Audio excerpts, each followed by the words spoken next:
বাঙালি শ্রেষ্ঠ দুর্গাপূজা উৎসব আর শক্তির আরাধনায় মেতে ওঠে বাঙালি। সেই মেতে ওঠার পাশাপাশি বিভিন্ন পূজা মণ্ডপে সেই উপচে পড়ার ভিড় থাকে। পূজা মণ্ডপগুলি কোথাও থিমের প্রতিযোগিতা, কোথাও প্রতিমায় বিভিন্ন রকম নতুনত্ব নিয়ে আসছে এখনকার দিনে। সেই জায়গায় মুর্শিদাবাদের একটি পূজা মণ্ডপ, যেটি বহরমপুরের কল্পনা মোড় সংলগ্ন এলাকা, সাধক নরেন্দ্র স্মৃতি দুর্গাপূজা কমিটি, তাদের এই বছরের এক প্রতিমায় নতুন জিনিস ফুটিয়ে তুলেছে। তা সেই অসুরকে সমাজের বর্তমান অসুর মোহাম্মদ ইউনুস, তিনি হিন্দু সমাজের কাছে, বাংলাদেশের হিন্দু সমাজের কাছে অসুর রূপী আচরণ করে। যে বাংলাদেশে আজও দুর্গার প্রতিমা ভাঙা হয়েছে, যে বাংলাদেশে হিন্দুরা অত্যাচারিত, এবং ইউনুস অন্তর্বর্তীকালীন বাংলাদেশের প্রধান উপদেষ্টা হওয়ার পর থেকে হিন্দুদের উপর একাধিকবার আক্রান্তের ঘটনা ঘটেছে। হিন্দুরা আক্রান্ত হয়েছে, কেউ বা প্রাণ হারিয়েছে। অন্তর্বর্তীকালীন সরকারের উপদেষ্টা হওয়ার পর থেকে মোহাম্মদ ইউনুস, যিনি একটা সময় নোবেল পেয়েছিলেন, সেই নোবেল প্রাপক ইউনুস হিন্দুদের উপর আক্রমণ শানিয়েছে।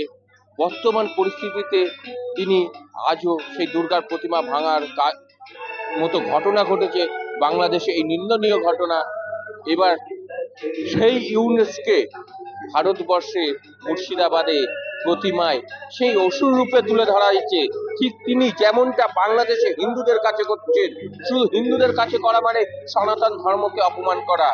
সেই সনাতন ধর্মকে অপমান করে এসেছেন, বিভিন্নভাবে করেছেন এবং ভারতীয়র কাছে শত্রু হয়ে উঠেছেন।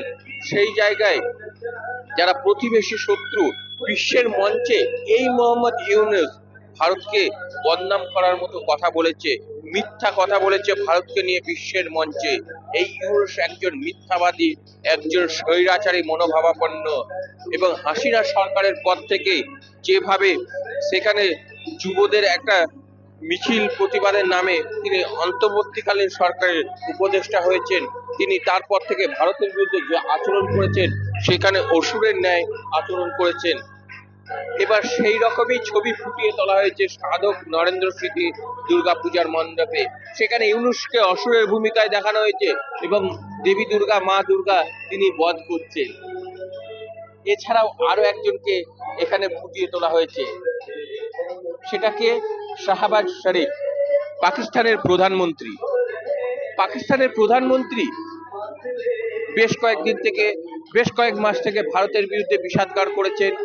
জঙ্গি পাঠিয়ে তারা পেহেলগাঁওয়ে ধর্ম চিহ্নিত করে মেরেছেন, সেখানে প্রাণ হারিয়েছেন বেশ কয়েকজন ভারতীয়।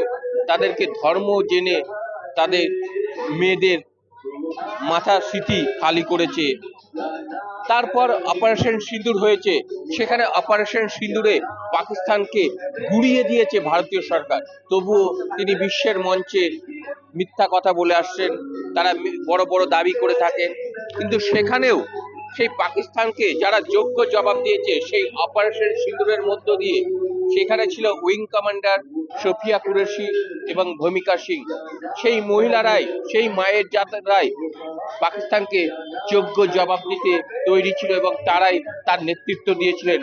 ঠিক এখানেও মা দুর্গা আমাদের নারী শক্তি, সেখানেও কিন্তু সেই দহন যে প্রতিমার এই বছরের থিম এই মণ্ডপে, সেখানে শাহবাজ শরীফের কাটা মুন্ডু হাতে মা দুর্গা রয়েছেন।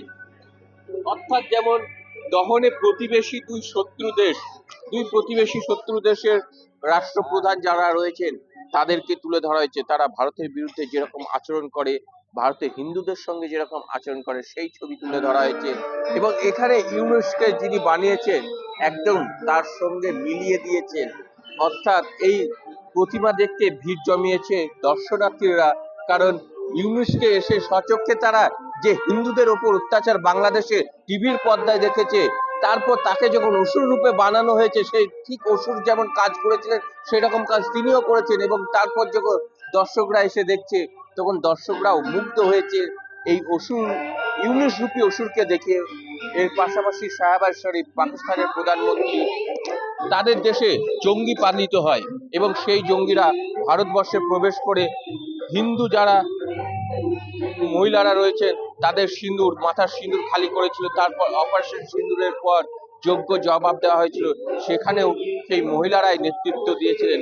সেই রকমই ছবি তুলে ধরা হয়েছে এবং প্রতিবেশী দুই রাষ্ট্রের প্রধানকে অসুরের জায়গায় তুলে ধরায় দর্শনার্থীরাও কিন্তু খুব আনন্দিত হয়েছেন এবং ভারতীয়রা সর্বদাই চায় এই অসুরূপীদের নিধন করতে এবং ভারতীয় নারীরা যে কোনো মুহূর্তে যে কোনো শত্রুর বিরুদ্ধে লড়াই করতে প্রস্তুত থাকে। আজকের প্রতিবেদন এই পর্যন্তই। দেখতে থাকুন দ্য ঘোষ শো।